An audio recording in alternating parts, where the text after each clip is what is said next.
Hey everyone, welcome back. Today, we're diving into a quick and super helpful tutorial on how to change date formats in Google Sheets.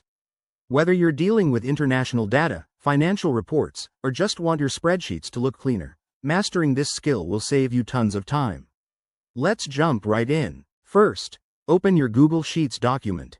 If you don't have one, create a new sheet and enter some sample dates, like the 1st of January 2025, to follow along. The key is to ensure your cells are formatted as dates. If not, Google Sheets might treat them as plain text. Step 1. Select the cells or the entire column containing your dates. You can do this by clicking and dragging your mouse or using the keyboard shortcut Ctrl+Shift+Arrow on Windows, or Command+Shift+Arrow on Mac for efficiency. Step 2. Head to the menu bar at the top and click on Format. From the drop-down menu, select Number. This opens up more options for how your data is displayed. Step 3.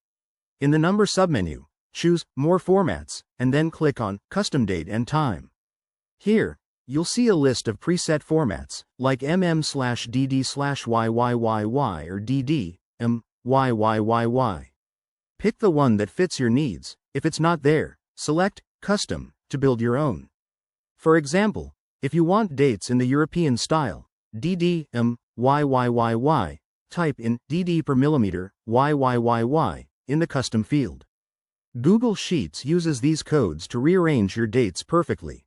Remember, your account's locale settings might affect defaults, so always preview your changes. One quick tip. If your dates aren't changing, double-check that the cells are formatted as dates first. You can do this by going back to Format, Number, Date. And if you're working with large datasets, use the Format Painter tool to apply changes quickly across sheets. There you have it. That's how you change date formats in Google Sheets for 2025 and beyond. It's a simple tweak that makes your data way more readable and professional. If you found this helpful, hit that like button, subscribe for more tech tips, and drop a comment below if you have questions. Thanks for watching, and see you in the next video.